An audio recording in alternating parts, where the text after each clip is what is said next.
Morning, everybody.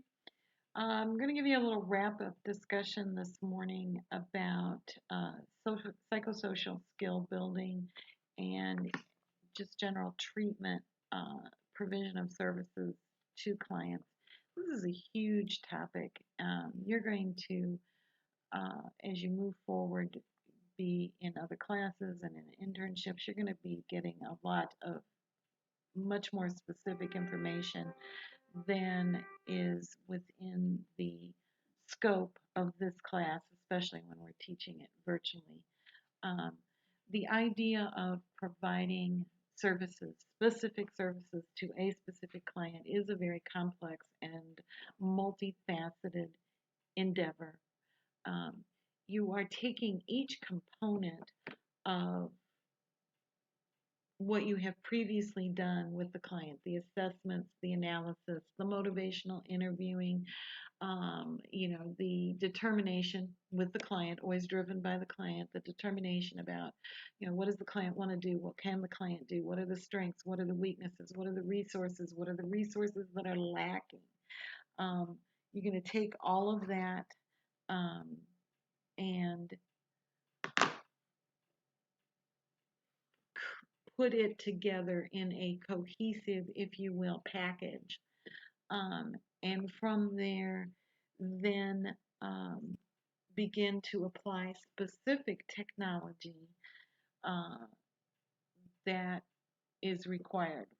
That could be, substance use disorder treatment. That could be working on mental health issues. It could be vocational challenges. It could be family issues. It could be behavioral issues that the client wants to work on. Securing housing, securing health care. I mean, there's a wide variety of specifics that you'll be able to see and that the client will be able to choose to focus on at the point where you are delivering a specific service to a specific client. Um, because we are complex and multifaceted human beings, obviously the service delivery to support and help an individual to grow and uh, get healthy, become more functional, et cetera, is is itself multifaceted and complex.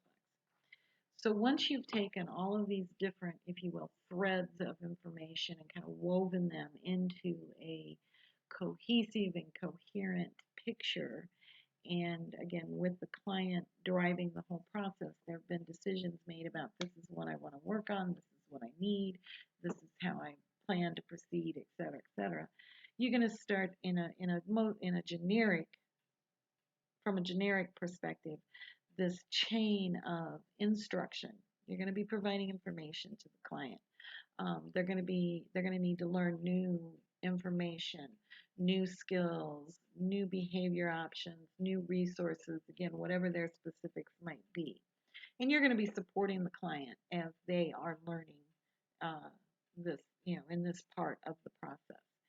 At some point, there's going to be a need to look at, again, what has the client accomplished, and maybe where has the client not accomplished. You're going to make some kind of a correction, some kind of an amendment, some kind of an adjustment. Again, the client actually is going to make these decisions about, okay, this didn't work or this isn't working. So now we're going to try this or that or something. Again, you're going to want to support that client through that process. Um, to be that cheerleader, to be that reinforcer that, hey, you are doing well here. Yeah, you may still need to do some work over here, but look at what you have or accomplished here. And so you set up kind of this cycle. And those of you who remember us talking about the problem solving method in the policy class, this will sound very familiar because you're looking at data, you're making adjustments, you're moving ahead on those adjustments. Again, you come back, you look at the data, you see what's working, you see what's not, you make adjustments. And so there's this ongoing cycle. Throughout this process, though, we are there to support, to guide, to, as I said, be the cheerleader, to remind the client of their strengths and of the progress that they're making. And sometimes it may be little bitty steps of progress. But again, the journey of 1,000 miles starts with one step, and it doesn't have to be a huge step. So, those are the types of support and reality orientation um, that we want to continuously be giving that client, in addition to all of this other technology that we're applying. As I've said, the specifics of a particular therapeutic style, a particular treatment modality, um, those that information is going to come uh, again in other classes, in your internship, in maybe other classes post this degree, um, other types of training.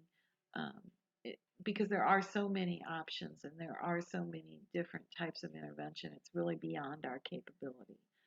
I got to tell you, today is a day when I'm really missing you guys being in the classroom because there's a whole nother level of conversation that we could be having that unfortunately is a little disjointed um, when we're doing it like this. But please, please, please, as always, if you have any questions, if you have any comments, please add them to the discussion board. It's open 24/7. I'll be monitoring it during the official class time, but it's always open for you. Again, if you have any questions you want to address with me individually, you can drop in during virtual office hours. You can shoot me an email. Um, if you just want to hang out and see another human face, feel free to drop by. Um, if office hours don't work, email me. I can always open the link at a time that works specifically for you. Um, please do continue to take care of yourselves and be well. This is definitely a marathon, not a sprint.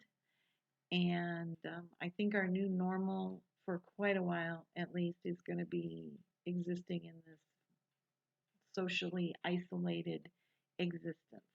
Know that I miss you in the classroom, um, but we'll make do with our connections that we have while we have to. Have a good one. I'll talk to you soon.